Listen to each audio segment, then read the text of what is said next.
예수님은 말씀하셨죠. 나더러 주여 주여 하는 자마다 천국에 다 들어갈 것이 아니요 다만 하늘에 계신 내 아버지의 뜻대로 행하는 자가 들어가리라, 그렇게 말씀하셨어요. 그러니까 주님의 이름만 불러서는 소용이 없다는 거죠. 주님의 이름을 부르는 자는 그에 합당한 행동으로 그것을 증명하라는 것입니다. 그 중 하나가 등불이 되라, 빛이 되라. 지난 주일에는 소금이 되라. 한 세트를 이루었어요. 소금이 되라가 오늘은 빛이 되라. 여기서 한 가지 차이점을 보게 됩니다. 소금은 그 성질상 안으로 들어가는 성질이죠. 그 안에 들어가서 맛없는 인간 사이를 맛있는 사이로 바꾸고, 또 썩어져가는 부분을 소금이 들어가서 썩는 걸 방지하고, 이제 그런 역할을 해요. 근데 빛이 되란 말은 외적인 상황을 말해요. 밖으로 드러난 상황을 말하네. 그러니까 오늘 말씀의 주제는 빛, 등불. 그러니까 빛이 되어서, 등불이 되어서 밖에 있는 상황을 변화시키라. 그 어두운 사회, 그리고 어두운 인간관계, 어두운 세상을 밝게 비추라. 아까 찬송가도 하셨죠. 밝게 비추라. 속만 변해서는 안 되기 때문에 그것이 바로 구원의 역사가 되는 것입니다. 어느 목사님이 경험담 한 가지를 소개합니다. 한국에서 일한 일인데 교인 중에 한 분이 그 아버지 묘를 이장하게 돼 있어요. 그 터가 좀 나빴는지 이장하게 돼 있어요. 그래서 그 자리에 동행하게 되었습니다. 그 목사들은 좋은 자리, 즐거운 자리에도 가지만은 굳은 자리, 더러운 자리에도 함께 하는 게 목사의 직분이죠.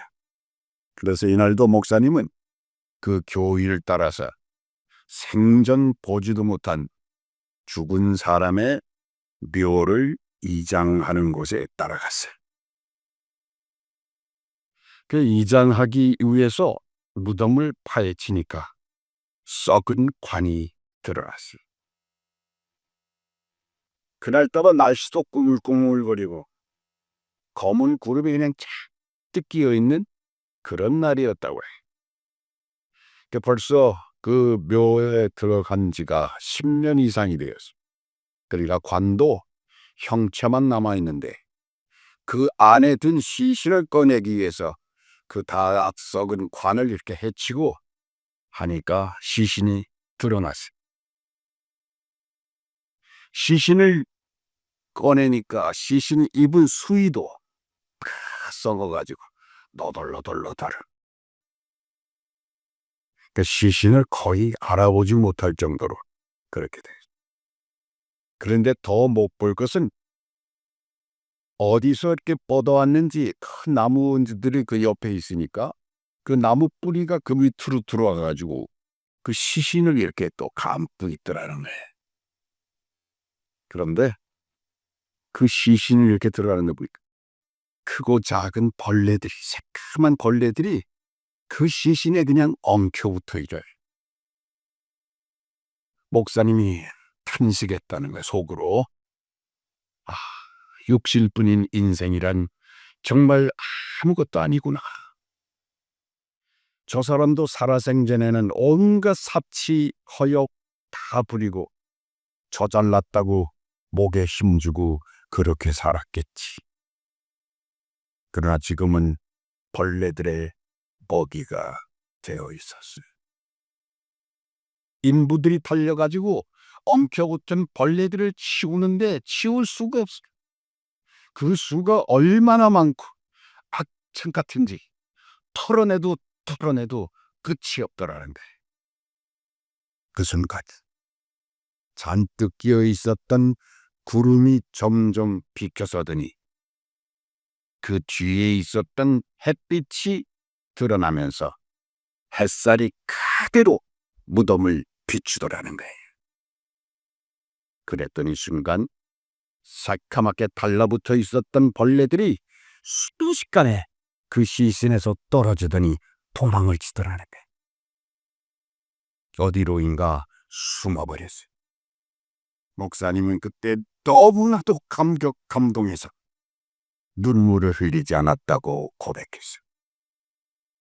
햇빛이 나타나니까 다 해결됐어요.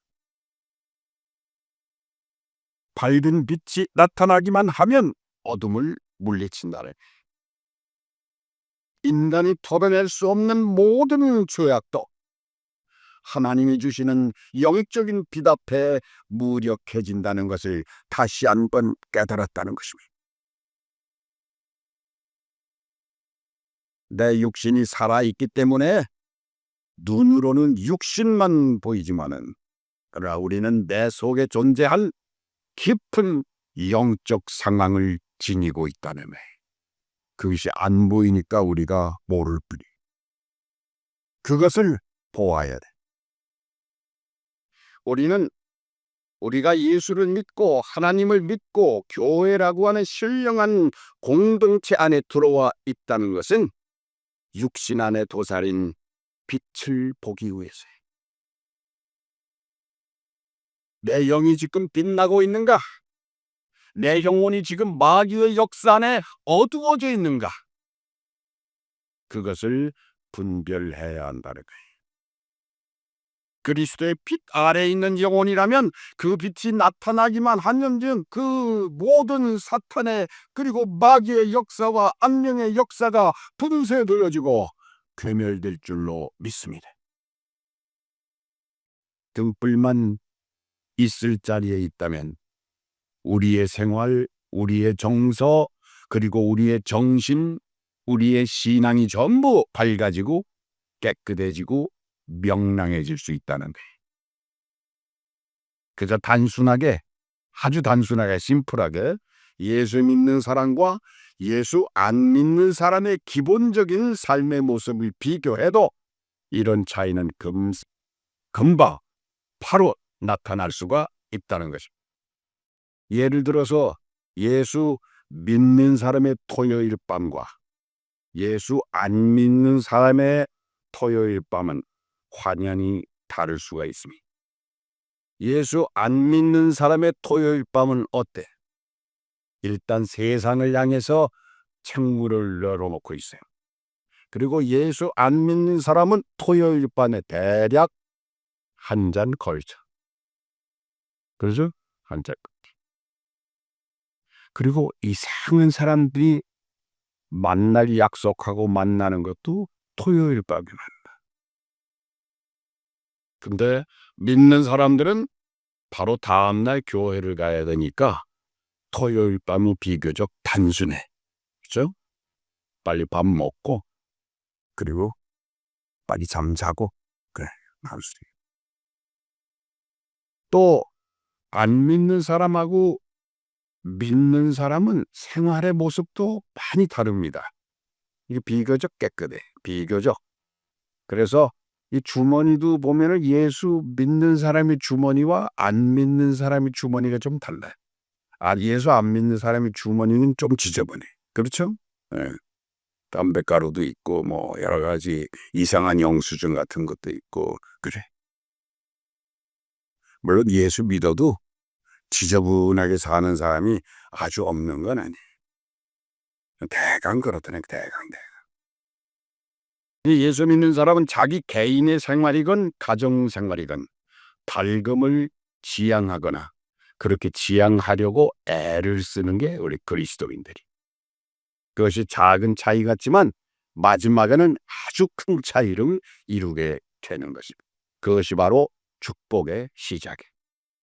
우린 예수를 믿는 믿음의 결과로 밝고 그리고 깨끗하게 살고 당당하게 사는 것입니다.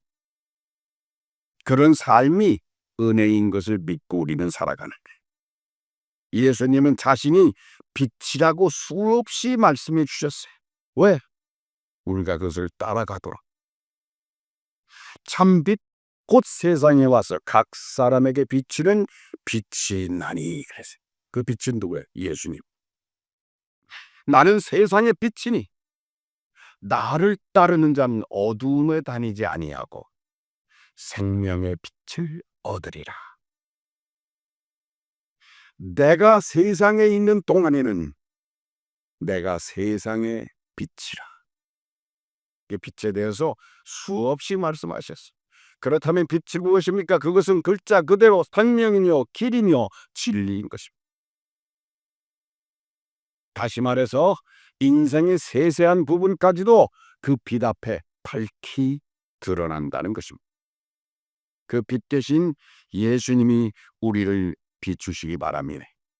그 빛 대신 예수님이 여러분의 삶 구석구석을 밝혀주시고 비춰주시고 바로잡아 주시고 우리는 그 생명의 빛, 진리의 빛을 따라 살 때 우리 모두가 그 빛이 되는 것입니다. 그런데 문제는 그 빛을 받아 사는 내 문제. 주님의 빛을 받아서 나도 빛이 되어서 남을 비추는 삶을 살아야 된다는 거예요.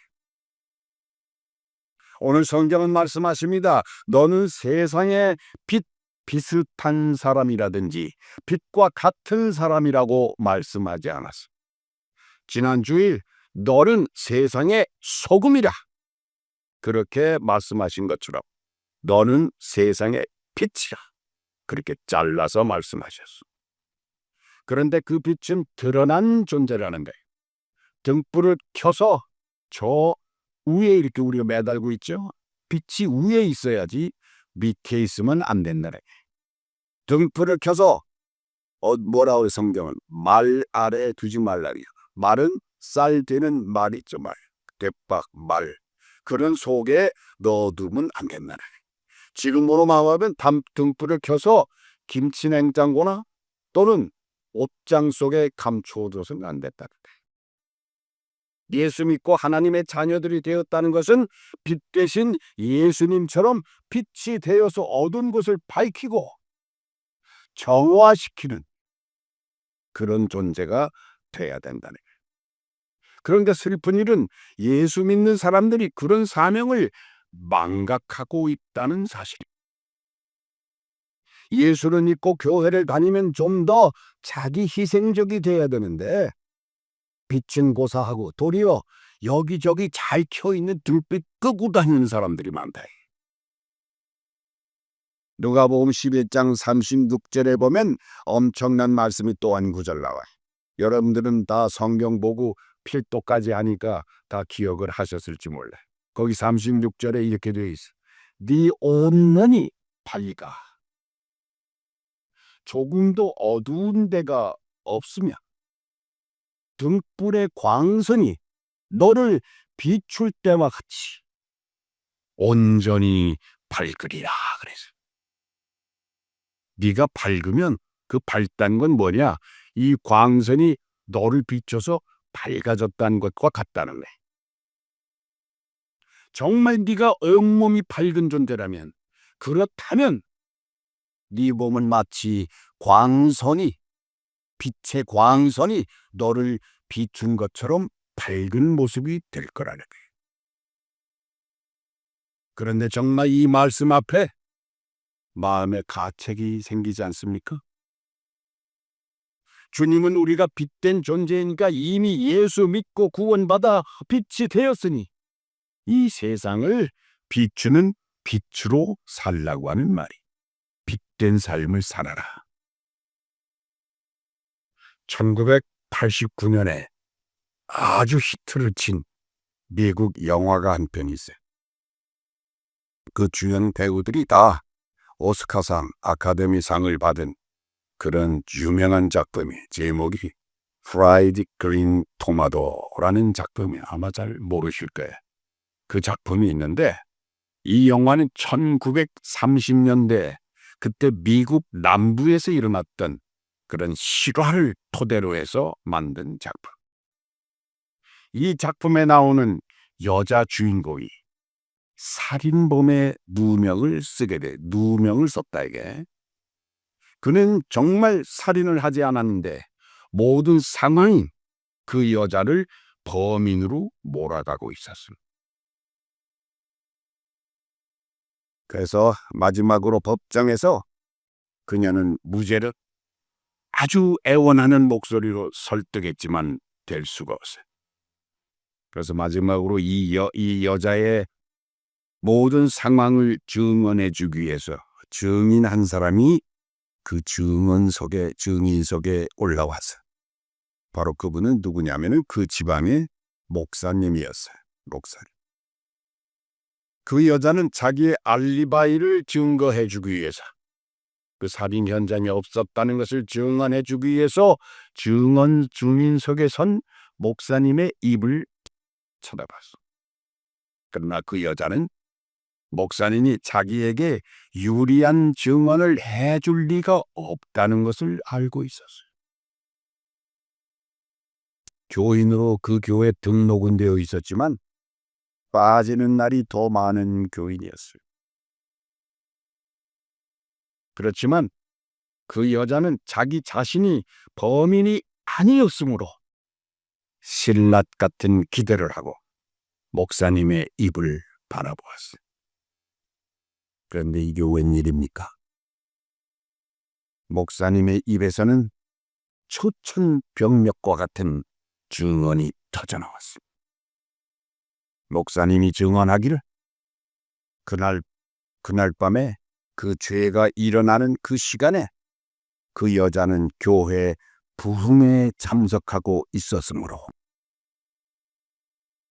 살인범일 수가 없다고 하는 내용이었어.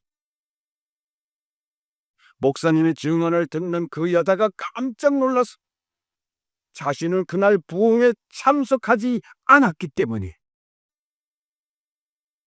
그러나 그 여자의 결백을 굳게 밀어준 목사님이 거짓 증거를 하신 거예요. 그러나 더 놀라운 일은 그 증언으로 재판은 거기서 종결되고 말았다는 거예요. 판사는 그날 부흥회가 있었는지, 정말 그 여자가 부흥회에 참석한 교인이었는지 따지고 묻고 추궁하지 않았다는 사실입니다. 목사님의 말을 믿었다는 것. 기소했던 검사도 더 따지지 않고 그 여자의 혐의를 벗어주었어요. 그것으로 끝. 누구도 이의를 제기하지 않은 채 그 사건은 죽은 자의 실수로 끝나고 말았어요. 저는 지금 그 작품의 스토리를 말하는 게 아니에요. 그리고 그 목사님의 거짓 증언에 대한 성토를 하려는 것도 아닙니다. 중요한 한 가지 사실을 지적하는. 그것은 목사님의 증언을 모든 사람이 다 믿었다는 사실입니다. 신기하지 않아요? 목사를 그렇게 믿어줬다. 그리고 그 여자가 교회에 출석하는 교인이라고 하는 증언을 아무도 의심하지 않았다는 것입니다.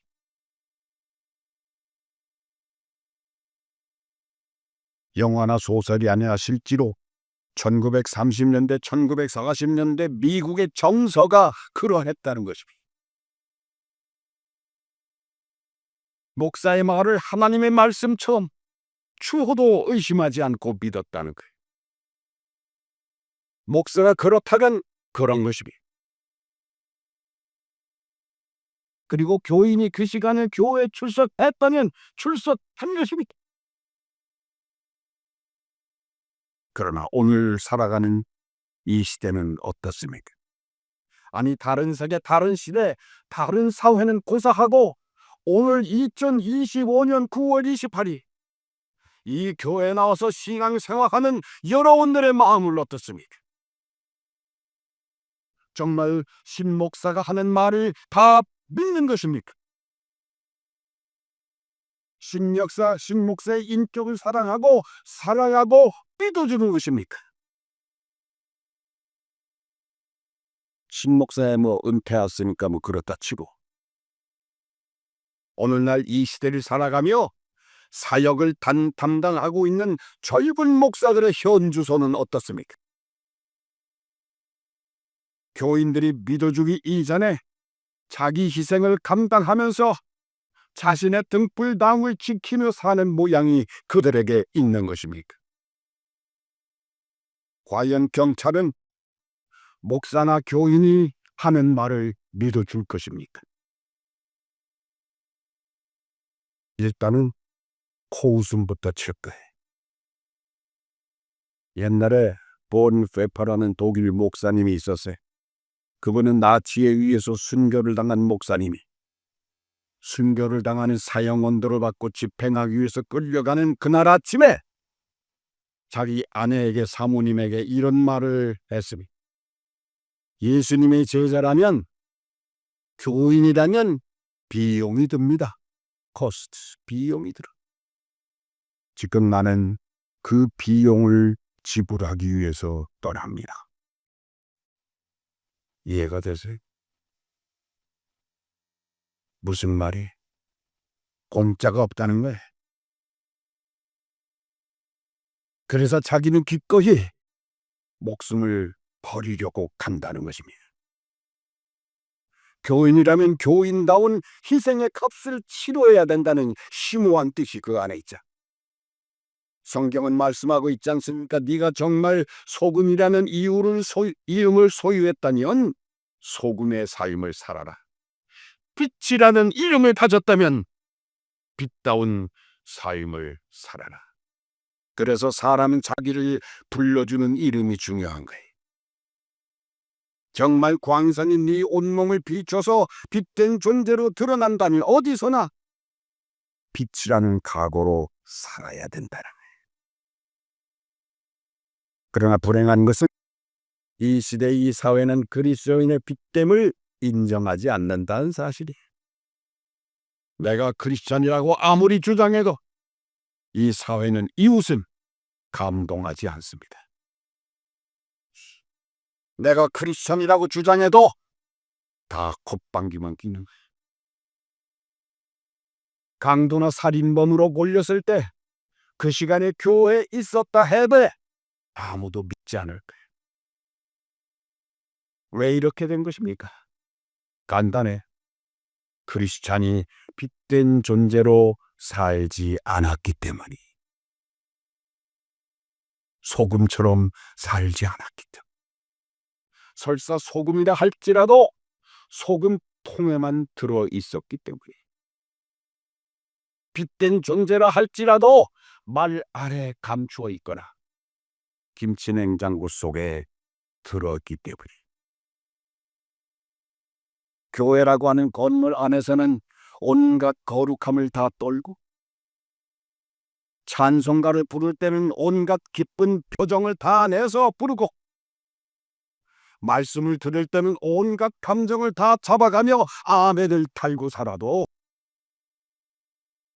교회 문을 나서면 언제 그랬느냐는 식으로 세상 사람보다 한술 더 떠서 악하고 추하게 살아간다면 말 아래 두는 빛의 존재라고 불러 다름이 없어요. 빛을 숨기고 사는 사람, 말이나 대박 속에 감추어 두고 사는 사람, 그게 어디 크리스찬입니까? 그렇습니다. 예수를 믿는 사람 때문에 예수님을 욕되게 하고 하나님을 섬긴다는 사람들 때문에 하나님을 모독하는 엄청난 모순이 이제는 청산돼야 돼. 여기 20명이 앉아있고 30명이 앉아있고 50명이 앉아있고 그것은 중요하지 않습니다. 여러분들이 목숨을 다하고 헌신하기를 각오하고 이 자리에서 부르는 그 찬송을 하나님이 받으시고 여러분들이 애원에 기도하는 그 기도를 받으시는 거예요. 그것이 중요하다는 거예요. 그러므로 예수를 믿고 교회를 섬겨노라 힘들고 어렵고 고통을 당하고 희생을 이뤄냈다면 그거야말로 위대한 빛의 헌신에 동참하는 거예요. 그런 빛은 드러나게 마련이에요. 드러나게. 함께 합력하여 선을 만들어내는 거예요. 그러나 어두운 인간들은 신앙을 가졌다 해도 자칫 자기 혼자 고고하게 살고 어울리지를 못해. 예수는 잘 믿는지 몰라도 자기 희생이 없었으므로 밥맛이 되는데 밥맛. 여러분 그런 말 잘하잖아요. 밥맛이라. 그리스도인이 밥맛이 돼서는 안 된다는 거예요. 인간관계를 망치는 거예요. 거룩하게 살겠다고 폼생폼사만 하는 거예요. 그런 모양은 빛도 아니고 거룩함도 아닙니다. 양귀자라고 하는 작가가 있어요. 그 작가가 모순이라는 글에서 이런 말을 했어요. 짧은 구절인데 사람들은 작은 상처는 오래 기억하고 큰 은혜는 얼른 망각해버린다. 그렇죠?